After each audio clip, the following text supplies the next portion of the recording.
delighted to be here at the Obafemi Awolowo University, 41 years after I graduated from this great citadel of learning, which was then the University of Ife.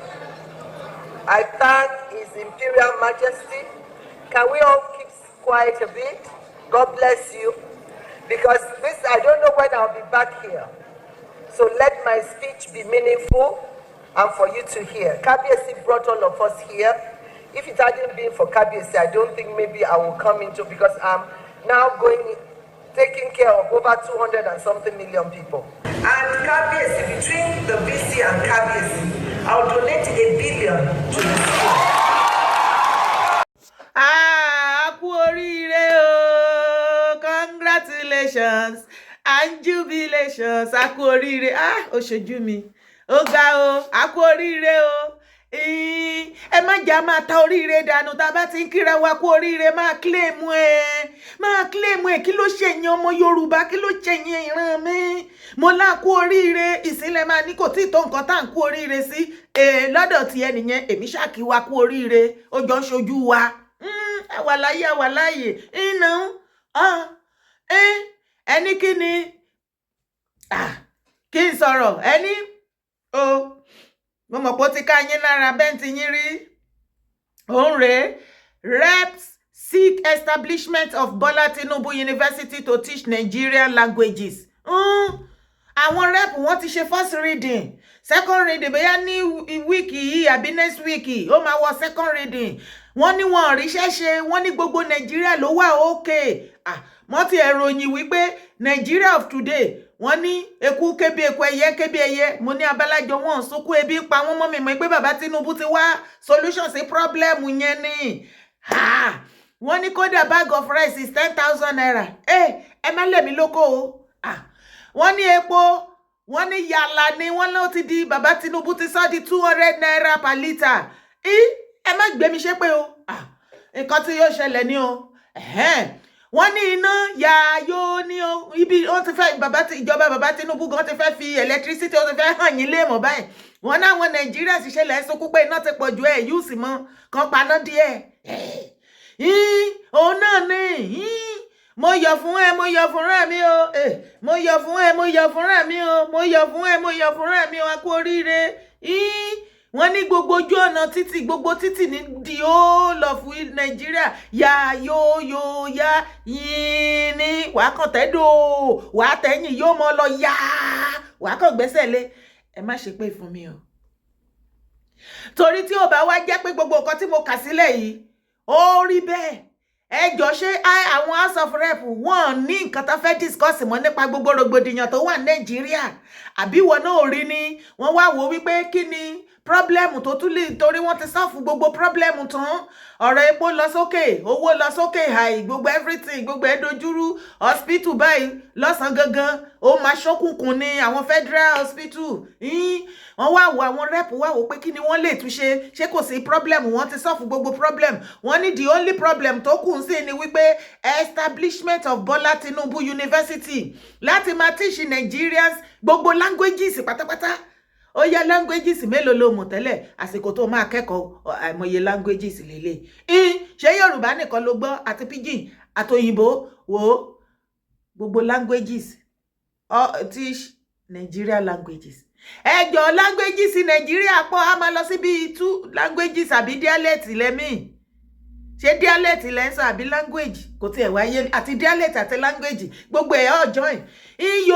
Wọ́n ní bàbá ní unity wọn Nàìjíríà yìí náà ṣe ni wọ́n kú lé lórí o. Wọ́n ní gbogbo university tó fẹ́ dá sílẹ̀ báyìí fún bàbá Tinubu. Wọ́n ní gbogbo languages pátá ní Nàìjíríà náà mọ̀ tí ṣì ń bẹ̀. Ó tètè wá dá èmi báyìí gbọ́ Igbo. Ṣé mo máa lọ register síbẹ̀? Tèmi náà máa gbọ́ Igbo á gbọ́ Yorùbá, ibio Nupe, Hausa, Fufude, everything. Lọ́rọ̀ kan ṣá. Oni, ó yá, ẹ jẹ́ á lọ bẹ̀ pa. The House of Representatives has passed for first reading a bill to establish Bola Ahmed Tinubu Federal University of Nigerian Languages. The university, if established, will add another university to the existing institutions. ṣé mọ̀ pé yunifásitì àwọn náà ni wọ́n dẹ̀ sọ wípé wọ́n fẹ́ ta gbogbo yunifásitì tó wà ní Nàìjíríà wọ́n fẹ́ ta. Ìwọ tó bá ní owó tó fẹ́ invest nínú education Nàìjíríà anywhere ó bá lọ jí owó ó bá máa ta ṣàkówó yẹn wá kó wá ra share. So education Nàìjíríà ibi tó useless dé nìyẹn. Ṣùgbọ́n bàbá Tinubu láwọn wá fẹ́ mọ gegele lórí gegele. Wọ́n ní kí university kó lè pọ̀ sí. Àwọn fẹ́ dá Bọ́lá Ahmed Tinubu báyọ̀ náà ṣe pé náà Bọ́lá Ahmed Tinubu Federal University of Nigeria Languages. Àwọn fẹ́ dá sílẹ̀ láti háàdì mọ́ tètèlẹ̀. Language nìkan láwọn sọ bẹ́ẹ̀ láwọn kọ́ o. The bill is sponsored by Deputy Speaker Benjamin Kalu. Ẹ̀yin ọmọ Igbo, my Igbo people. One of your speaker, Benjamin Kalu, and 8 others, and aims to promote the learning of Nigerian languages. So, one of your speaker called Benjamin Kalu, he said we need more university in Nigeria. That is what he's fighting for at the House of Rep. He's not representing you guys. I am just telling you to know. Instead, it is this your brother Benjamin Kalu that is that raised the bill that they should build a university for Bola Ahmed Tinubu, and they will call it what? Bola Ahmed Tinubu Federal University of Nigeria Languages, where they will be teaching all the Nigerian languages. That is what your rep, that is what is fighting for. Speaker Benjamin Kanu is not fighting for security. He's not fighting for food. He's not fighting for health issue or anything, any kind of problem that face Nigeria. It's none of their problem, because they believe Nigeria federal government, Baba Tinubu government has sorted everything out. So the only problem that remains is to add Baba Tinubu Federal University to the one on the ground now. The problem in Nigeria has been sorted out. There is no problem. No more problem. You are doing well, Jare Benjamin Kalu. It is also expected to be scheduled for a second reading in the coming weeks. One in second reading. Wọ́n máa ṣe ní coming week bí a week tá mo ṣẹ̀ṣẹ̀ mú yìí àbí tí tá máa bẹ̀rẹ̀ ní next leading to a public hearing to gather input from stakeholders. According to section 2 part 1 of the bill, the university will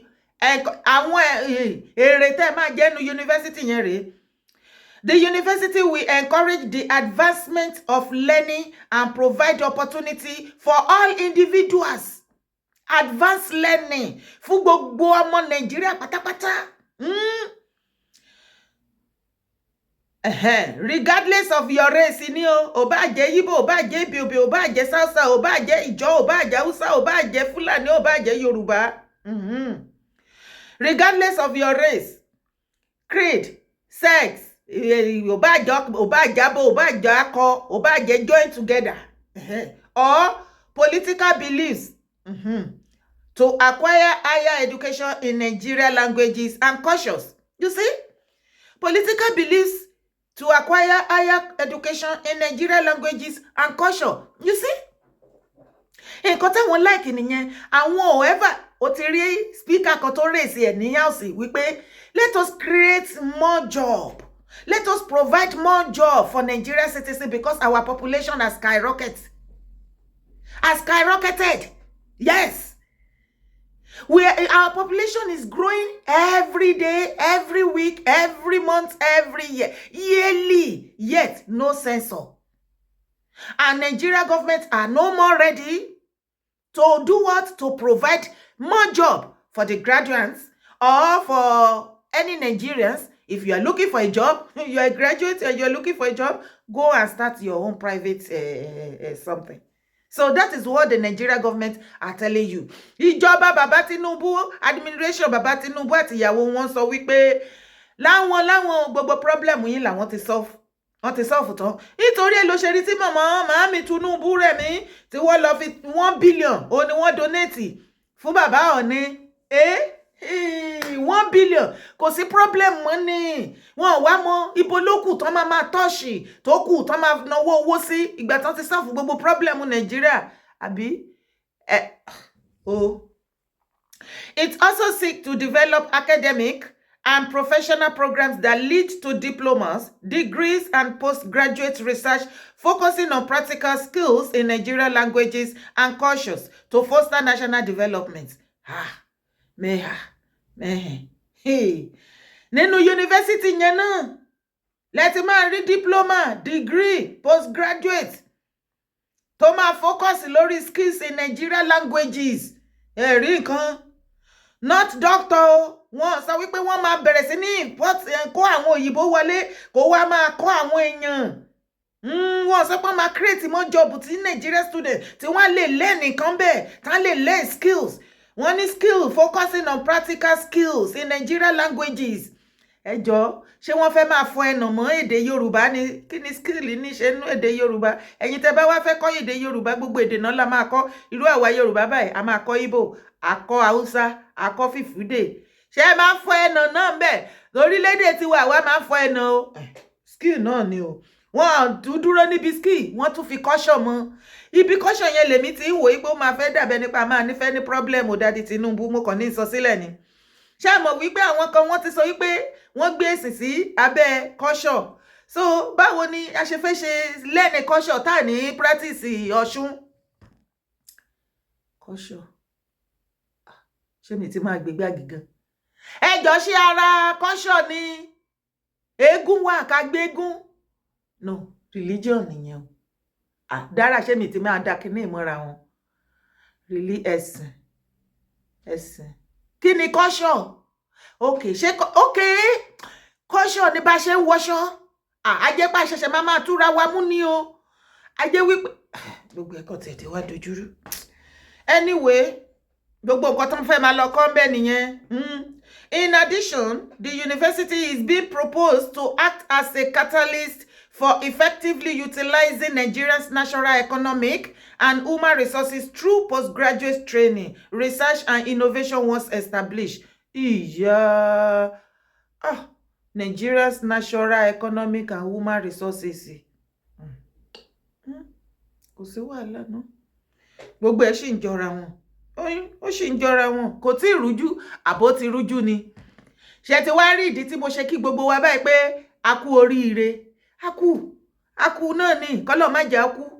Àbí ìgbà tí wọ́n rí wípé kò sí problem tí wọ́n bá jẹ́ pé wọ́n discover pé more problem wà Nàìjíríà bẹ́yà wọ́n bá spend more money on Nigeria's problem but ìgbà tí wọ́n ti sorted gbogbo Nigeria problem tán yíyó bàbá Ọọ̀ni ṣé ẹ̀yin ni wọ́n gbé 1 billion naira fún ní màámi Remi Tinubu lọ fún àbí OAU ẹ wá ẹ̀yin VC gbogbo yín council of kíní yín cabinet yín ní OAU 1 billion is too much for you lásìkò rògbòdìyàn yìí o ẹ máa pín fáwọn bẹ́ẹ̀ o what can fa.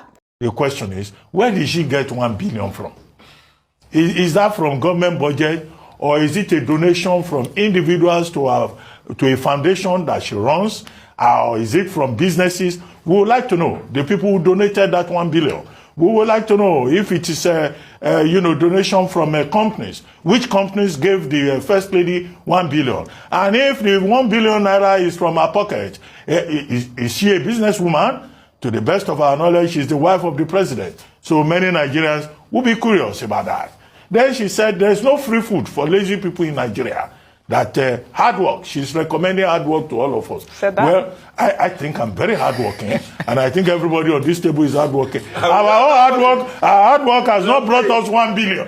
So this is a myth about Nigerians should work very hard and be patient. And she says Nigerians don't know what the Lord is doing in Nigeria.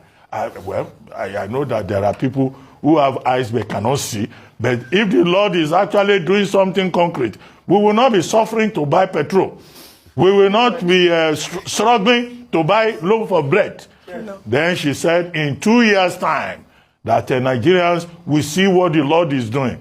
Well, we hope we will all still be in one shape by 2 years' time. All right. And then it was in that context also that she said her husband did not create hardship in Nigeria. We are not saying her husband created hardship in Nigeria. We're saying that the president himself, President Tinubu, told us that he has a responsibility to fix the problem. Let him fix the problem. When he fixes the problem, we will appreciate him. And we hope very soon that his working vacation will come to an end and he will return to Nigeria, because there are serious issues about hardship not caused by our laziness.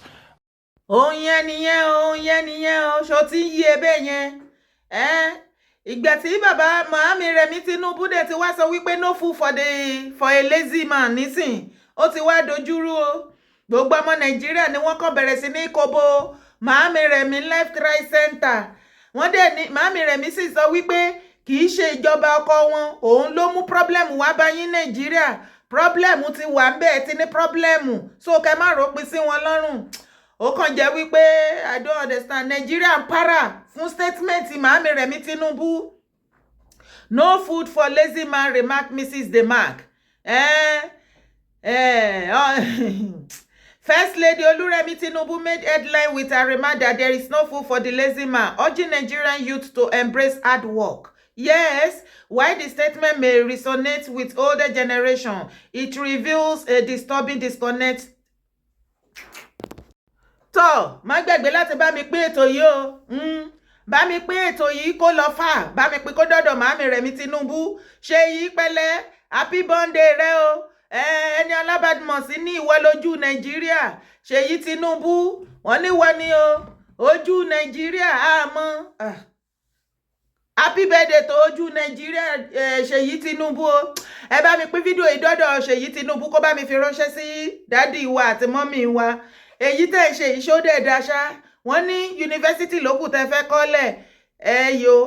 Invest owó sí farming. Káwọn èèyàn lọ farm kébi má tiẹ̀ pa wọ́n kó kọ́yé paru kọ́yé kọrin fún yín àti dádì yín. Ebi ń pa wọ́n o. Ebi ń pa wọ́n o.